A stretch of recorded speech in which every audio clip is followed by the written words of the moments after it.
Which group finished the flowchart? Us is which group? Number.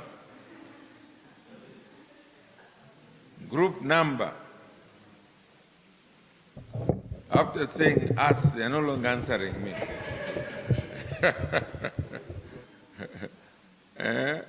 Which group finished? I want us to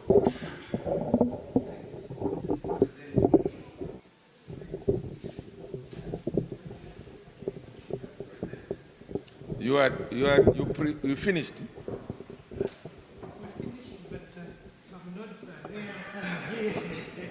That's not finishing. That's not finishing.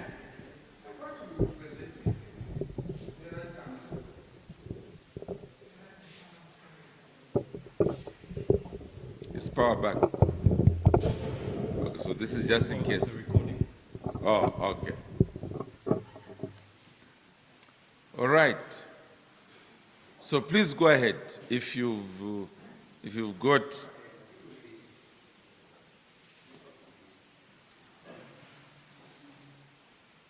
Okay, go ahead. Actually,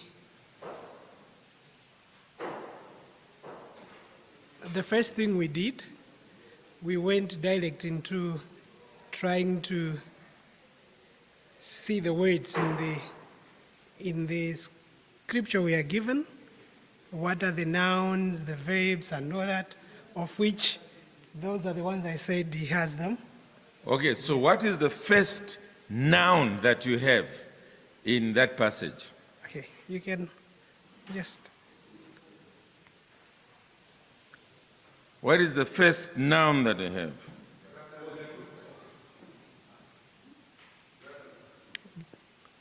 Brothers and sisters. Can I just have it? Maybe we can be two so that when my time 10, then yes. Yes.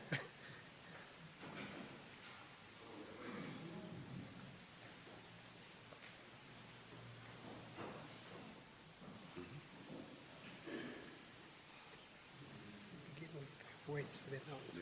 If the rest of the nouns, then the rest one. Yes. Yes. Okay, let's quickly go on. First noun was brothers and sisters, depending on the. So,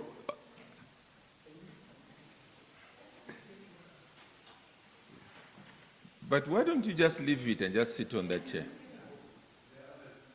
They'll join also, there's enough space. So all of you just face this way. Just don't worry about that pew. Yeah, there's enough space for an elephant to join us. Okay, so you are saying that the first noun there is brothers and sisters. Yes. Okay? Depending on the version, sometimes brethren. Yeah, that's okay. So what about the brothers and sisters is this passage saying? You put the Bible there. Yes. Because I did it.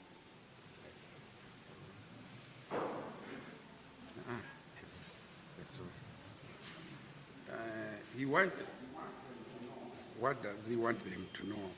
I want you to know, brothers, that what has happened to me has already saved to advance. Okay, don't be too quick. Don't be too quick. Because once you go too far, you'll add too much information. So you're saying that the noun for you is brothers and sisters. Okay. What is it about the brothers and sisters that he's saying?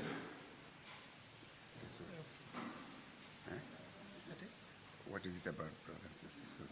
They know the man I want you to know. Yeah. You can answer that. Okay.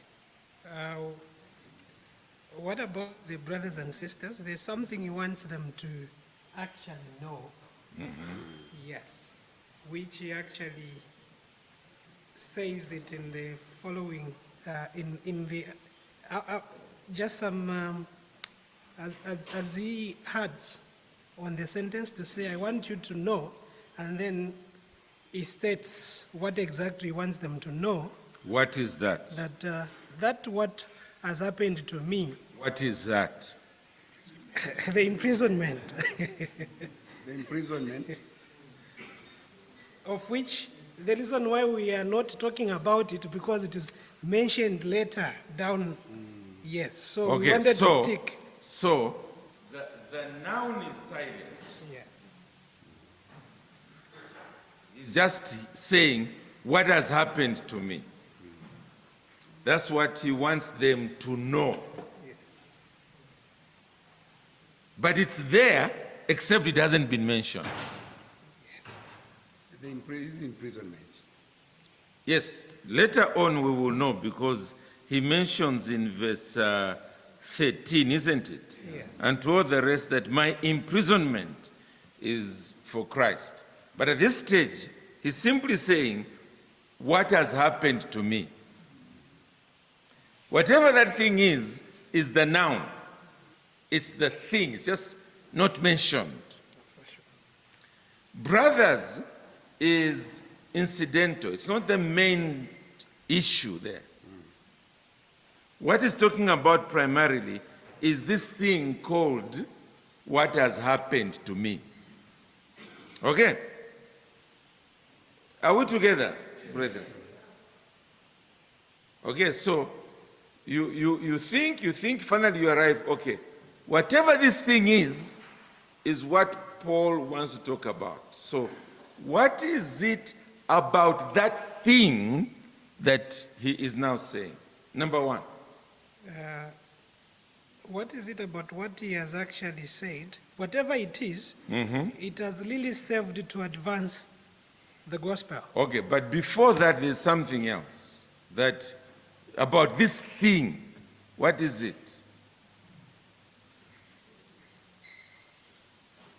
It is that Paul wants them to know Okay.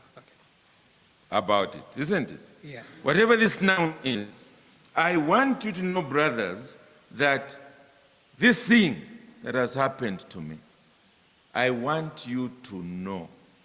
So that's the first thing about this noun.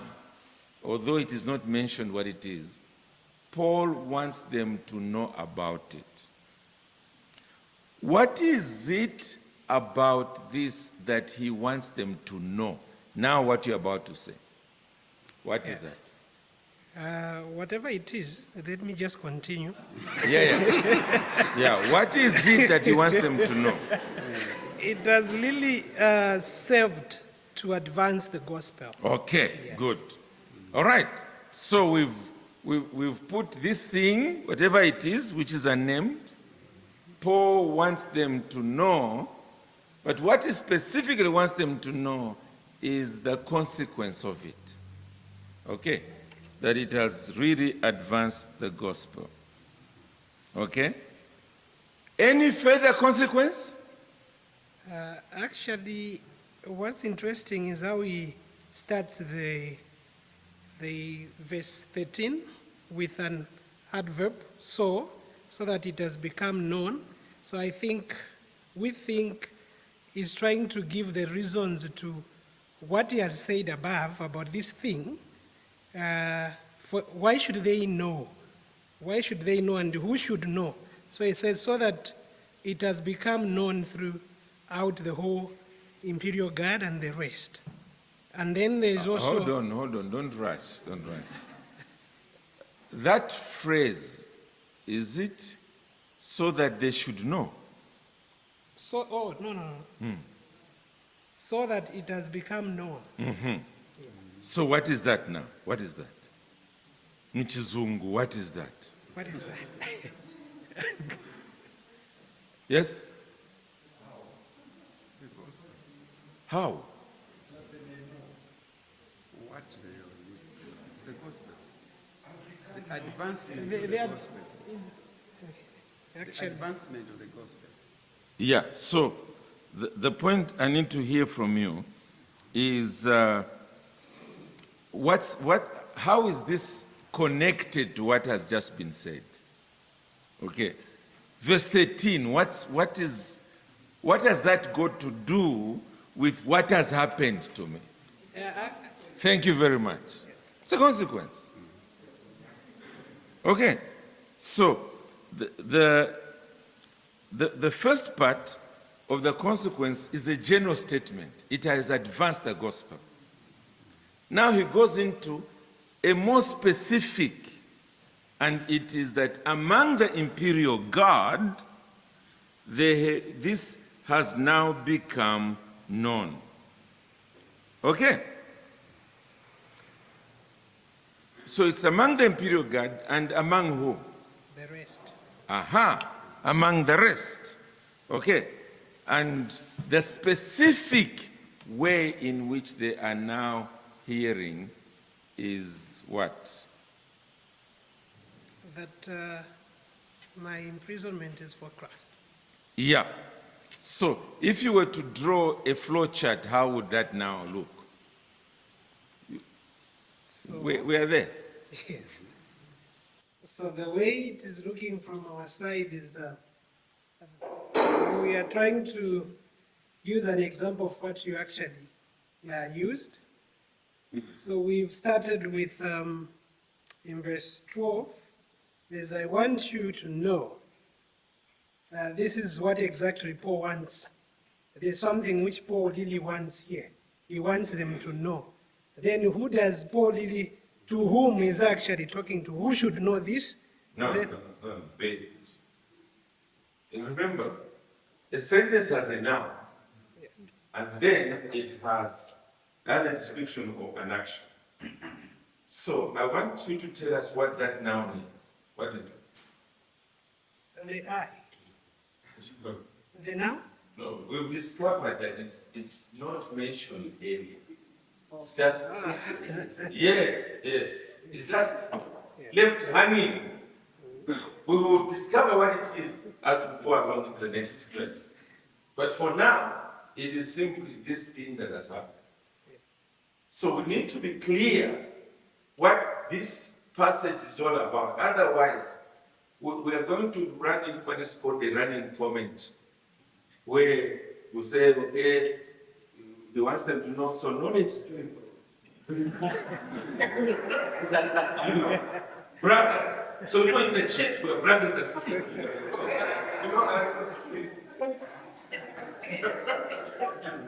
Okay. We want to be first of all clear. What is that thing, this thing?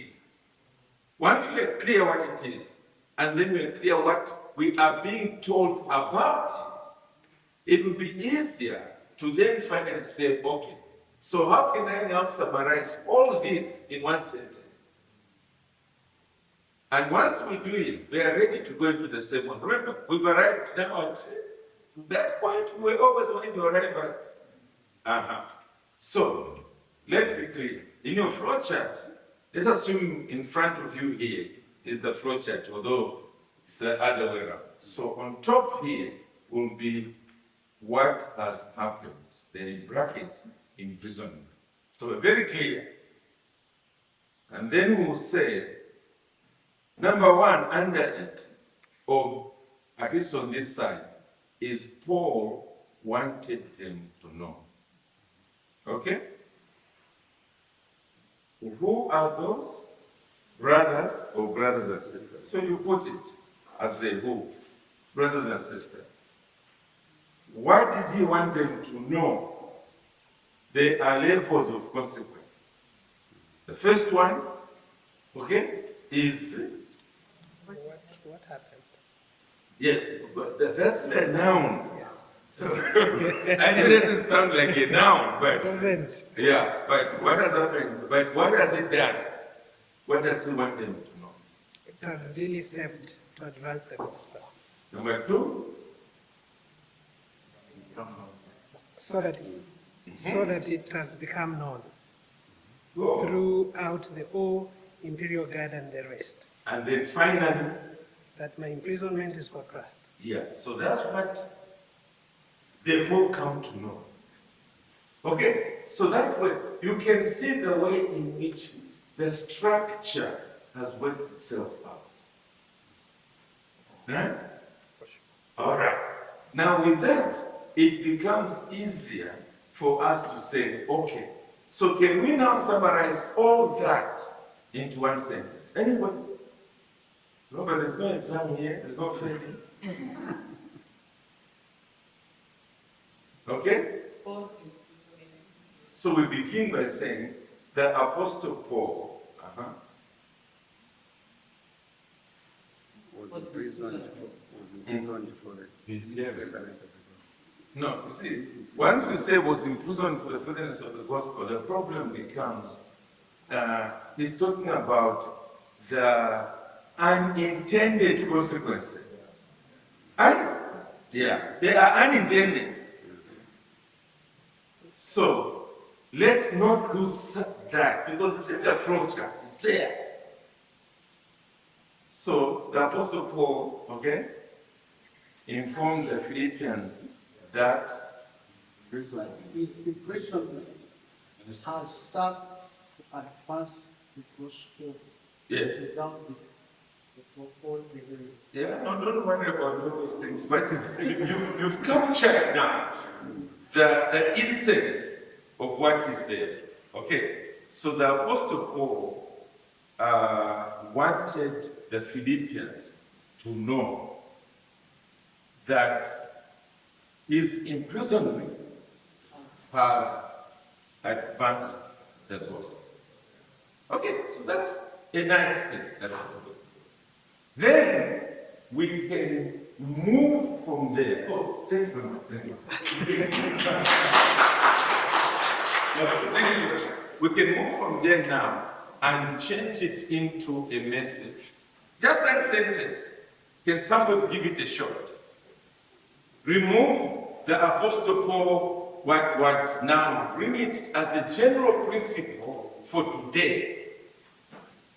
So let's imagine you are now applying it to yourself, or you are like a Bible study leader or a pastor or whatever, wanting to show the relevance of this in the lives of today's Christians. How can you change that sentence? You can say misfortune in advance. Exactly, it is. You see, if he wasn't a professor already, it's going to make me a professor.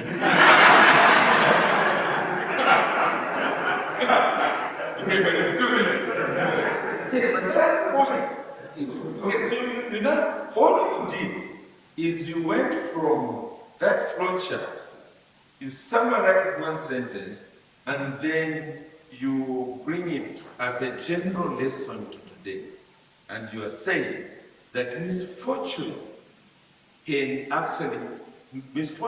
that happens to you can result in the advancement of the gospel.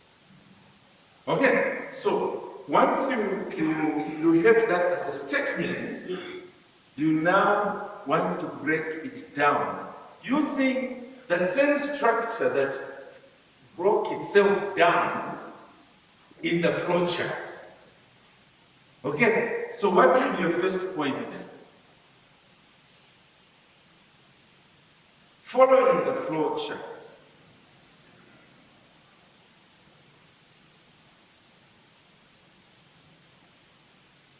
Any idea? Because remember, don't follow, I have to be careful here.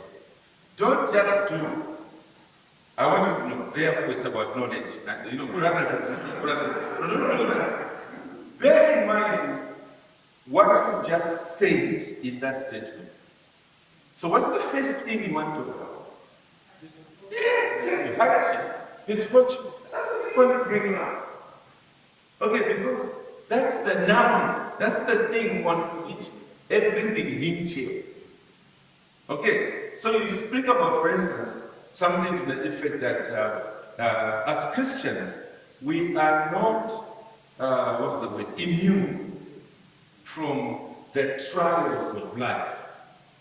And so, you go to the Apostle Paul and you say, the gentleman was in prison. He was a missionary, but in the midst of all that missions work, doctor, church planting, police, doctor, in a dirty dungeon of a prison. Okay, so from there, you now, as you're explaining, you talk about how Christians will go through all kinds difficulties and situations, and some of them orchestrated by the malice of men and women. Okay, so you will suffer for the pain. Misfortune will come your way, and so on. Okay, so you wrote that bit down. And then, what is it that you want to say? It's now obvious. It's in the text there. Now you want to. What was Paul saying? Which is what you want to say.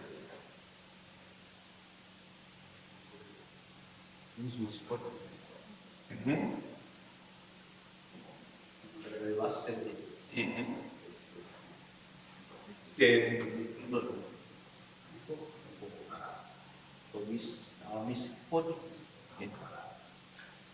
Can result in the advancement of the gospel. Okay, so you then go back to the text. You show how before this was beginning to happen, because people will begin to realize this church doing, has been dragging them because of the gospel. What is this gospel? They begin to ask questions which they would not have asked before. Oh, it's been talking with Jesus Christ, this one, that one, and so on. And in the process, the gospel is getting known while these people were trying to prevent it by making him to suffer. And so with that, you then bring it to today, and you show how the same thing happens to us in the midst of standing for the truth, standing for the truth, and then you suffer for it, and then it spreads, and so on. And in the end, people get to know exactly what you were standing for, and so forth. So are you seeing the way we begin to flow? Because you've captured what the noun is, the main thing, and then you are saying, this is what is being said about it. So let's use now the example that I had sent out using the WhatsApp message. Okay, so there on the WhatsApp, what is the noun? Don't tell me what it is. Good.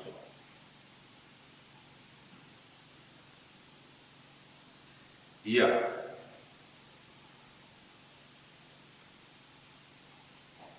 Although here it is primarily the verb that is being dealt with. Let me think.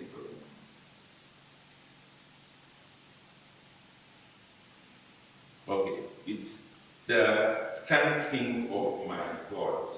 Yes, it's the thanking of my God that is you will be speaking about, isn't it? I thank my God, and then that is what now operates. Yes, so then this is God being thanked. It's God, it's the primary noun, being thanked. But after that, notice on the right, we have what I do thank you, to whom my God. When I do it, in all my remembrance, about whom do I do it? Of you, in other words, the Philippians. It's about them that he is thanking. When I do it, always. When I do it, in every prayer of mine, about whom I do it. Again, it goes right back again to all of you. Why am I doing this? What is it thanking his God?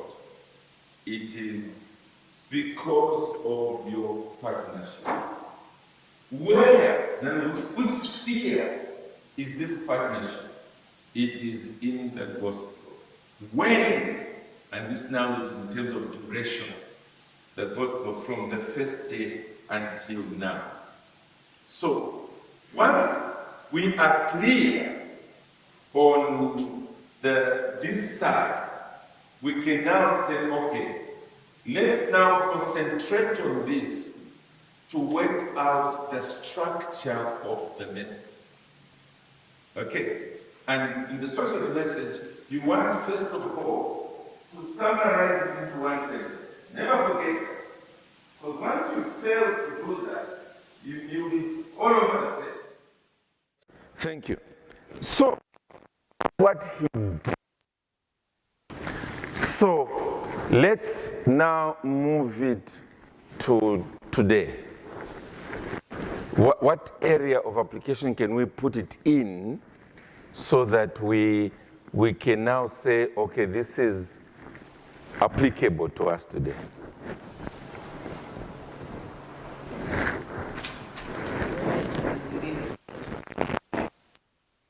Okay? You are not alone. People are not functioning on their own. So, we should be grateful for one another as we work together in gospel work. Okay? It just helps you to see that that's what it's about. Then you break it down.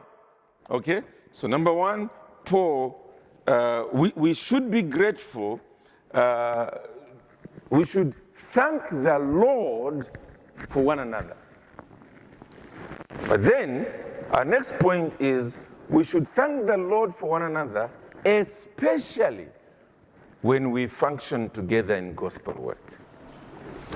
And it becomes fairly evident for those of you who are doing any kind of Christian work that you really are grateful to God for the commitments that you see from individuals that are working alongside.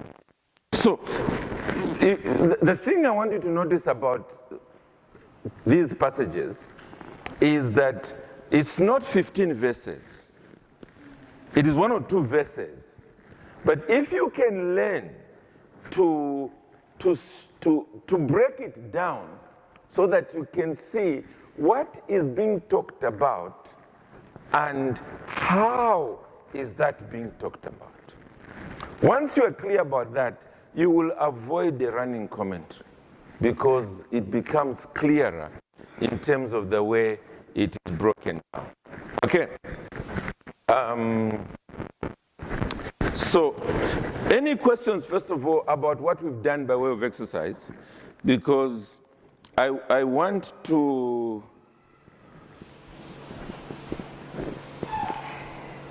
Yeah, I want to just put it all together nicely, and then we can talk about the introduction and the conclusion again, and then talk about just what teaching or preaching in the church is all about, so that we are not going away with the technicalities, we are going away with the bigger picture.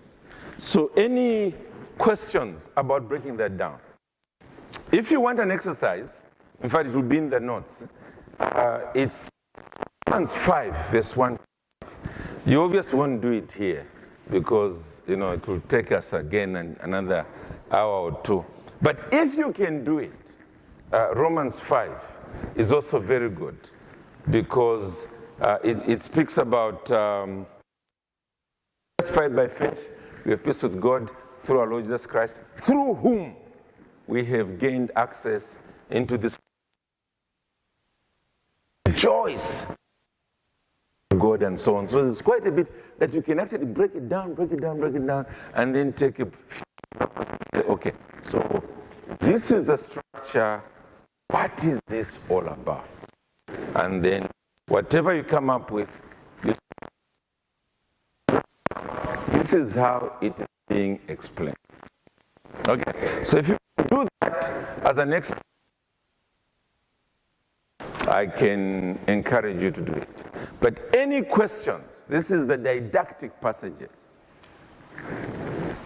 It's the teaching passages. Yes? So, maybe I'm going ahead of you. So when developing the sermon, we depend on the right side of the project. First of all, the left side, where you've structured the text itself. Because once you've structured out the text, then you can point out what the relationships are there. And those are the things you write this side. And that helps you, because once you look at that, it enables you to say what the whole of this is about. Because you've shown part is different. For instance, the one we began, the word consequence was not there. But on this side, when you're now writing, you will put something like consequence 1, consequence 2, and so on, because that's what is happening this side. And then when you now are putting everything together, you'll be able to say misfortune can have the consequence of furthering the gospel. So this then enables you to reduce your everything into the one sentence, which prepares you now to prepare your lesson. So then the title of the message come after I've done all this. Definitely. I mean, how do you put... You see, if you begin with the title before you've studied, you'll be forcing. Yes, you know? Yeah. Maybe a bit of application. Would you be going too far, apart from spreading the gospel? Would you be going too far to say consequences of things bad things that happen to our lives? Maybe God is working something for good. He's trying to be out of context. It's not. It's not. All you're trying to say there is, you see, at the point before Paul heard, he was obviously in a context where he doesn't like what is happening to him. Nobody likes being imprisoned. But thankfully, a few days later or months later, we don't know, he begins to hear about what is being said in the prison guards, and it brings joy to him. So in the same way with that, it is possible that when things are going wrong, we don't know why. And it's true, we wrestle with it.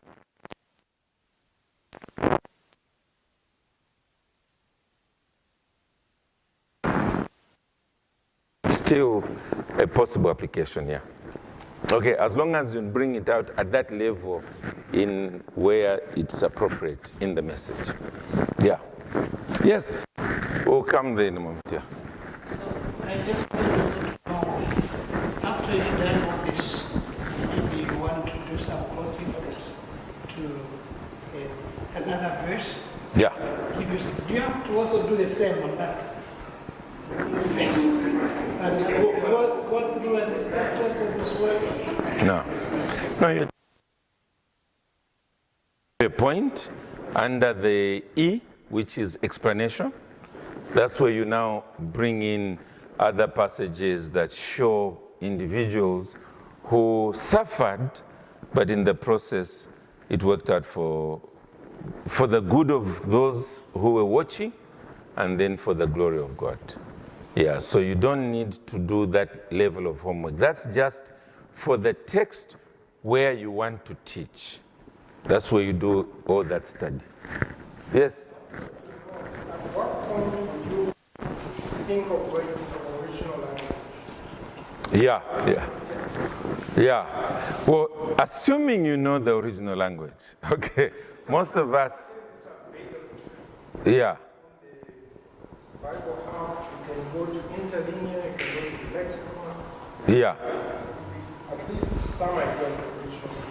Yeah, so what normally you do is when you are dealing with the flesh, in other words, you know, you're sort of reading and reading and reading, and you pull out those words that you want to look at further. It's at that point that you then say, okay, is there a commentary there? Is there Bible dictionary? Is there this? And so on, to help you.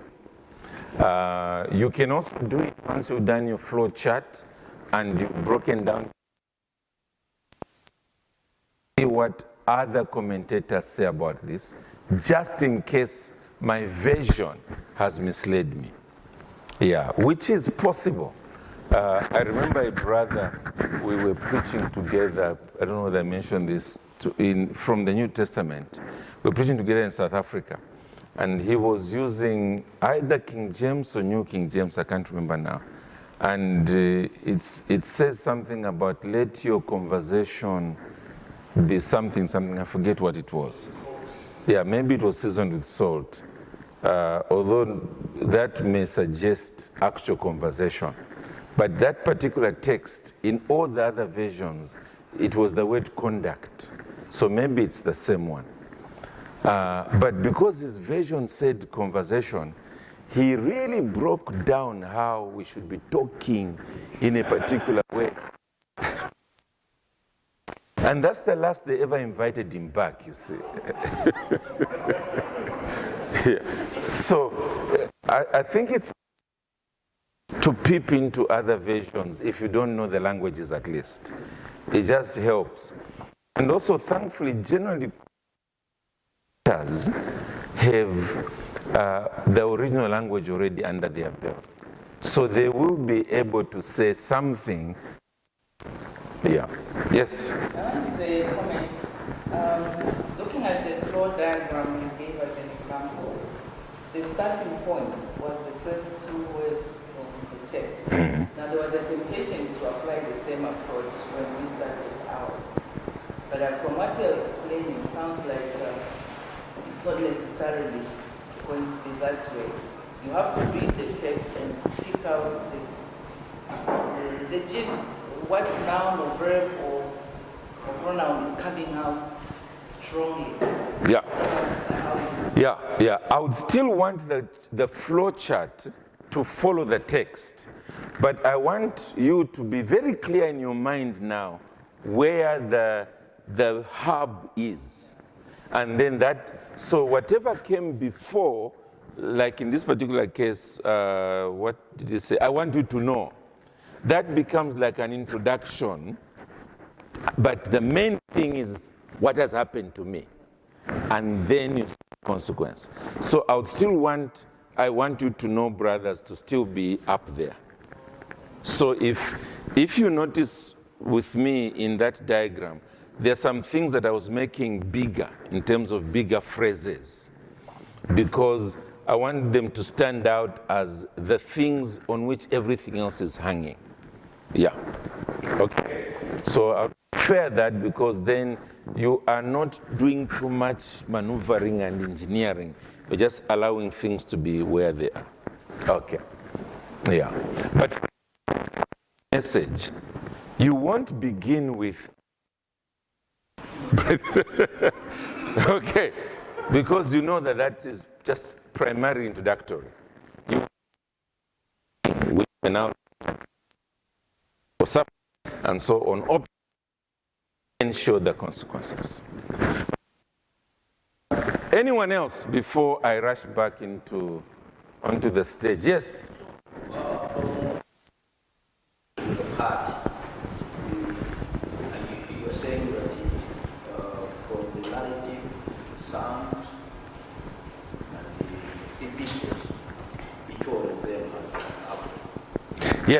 Yes, thank you very much. I think if there's anything I wanted you to capture through the 3 days is exactly that. Okay, that the type of, the phrase that is used in theological circles is genre. Okay, determines how you approach it. And it's just need to can't handle the sounds, for instance, the way in which we've just handled that particular text. Because the sounds are this short, each sentence is like 3 or 4 words, and then repeated. So for you to attempt that is a complete disaster. Okay, so for instance, the Lord is my shepherd, I will lack nothing. He already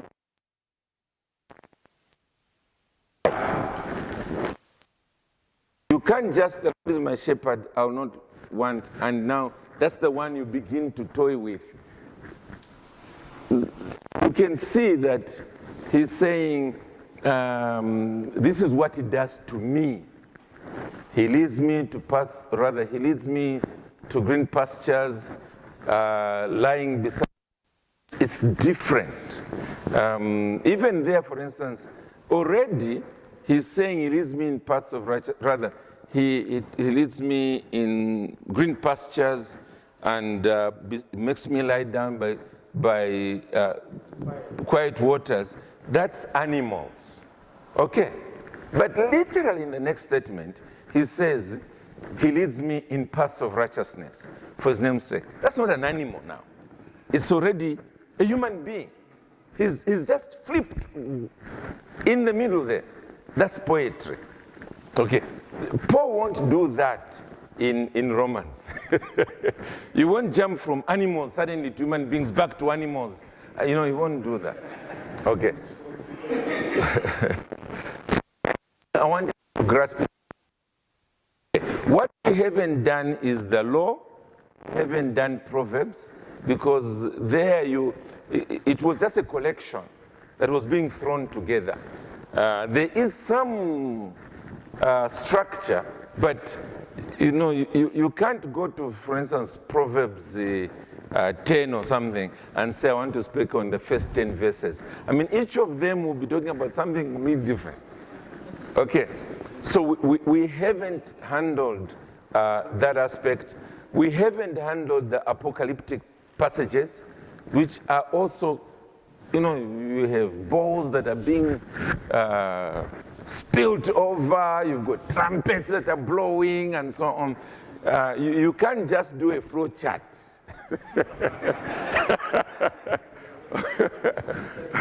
Okay.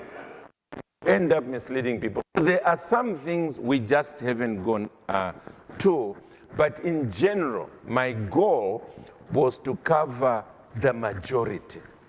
And the majority definitely will be poetry is a majority, narrative, epistles, and that we should handle them slightly differently. So for instance, Mr. Chingambu, while we were having a meal there, said, handling the flowchart makes it easier to see the words that are significant words. But the point is, you can't handle a flowchart for the fall of David, because that's like, maybe 40 verses. So you can imagine, having for each one of those statements, okay, so David here was on the rooftop. What was he doing there? And you're doing, by the time you finish, the congregation had 3 preachers in between. So it's easier, yes, for didactic passages because they are thick with juice in just a few sentences. You can have a full lesson there. Whereas the narrative, it's easier to begin with the plot, it thickens, the crisis is dissolved, and it is the bottom. Okay, this is the teach on it. Okay, with respect to the narrative, something else that if I had sent the notes to you before, you would have noticed, and I only remembered when I was already gone from here, the way the situation or the scenery being set up, and then the build up to the crisis, and then the resolution at the top, and then everything begins to go down, is actually the way the entire Bible is written. The whole Bible. So you have Genesis 1 and Genesis 2 being setting up the situation. This is the way the world was made. And then you have Genesis 3. Genesis 3 leads us to the crisis, okay, with the fall and the judgment. And then from that point, all the way to the New Testament is redemption. That's all it is. beginning with what's his name? When Abraham, and then the children of Israel going into captivity and being redeemed out of captivity, and then they settle in the promised land, and sin comes in, and then God redeems them by, first of all, taking them into captivity, bring back Ezra and others, and then from there, a number of them remaining in captivity until Jesus Christ finally arrives. And even when he arrives, he doesn't bring full redemption. He brings it in partial until we reach the end with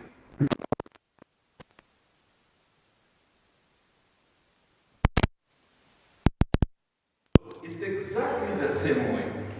The setting, the crisis, resolved in terms of redemption.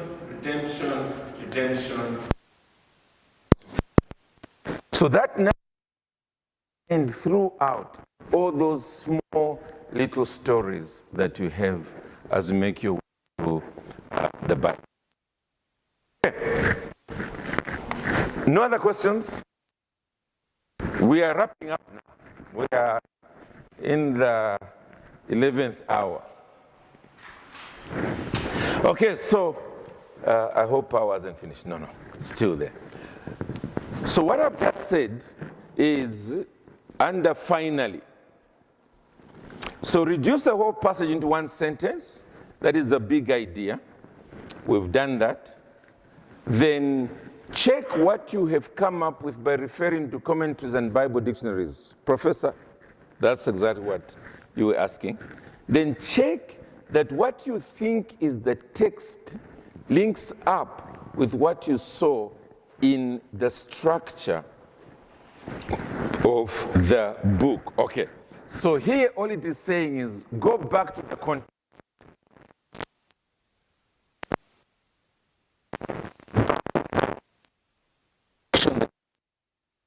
Okay, so thankfully in Philippians 1, we know that Paul is in prison, and that's the first thing he's beginning to talk about. I thank about you guys and so on, your partnership, also what has now happened to me in prison and so on. So we are quite clear from the wider section.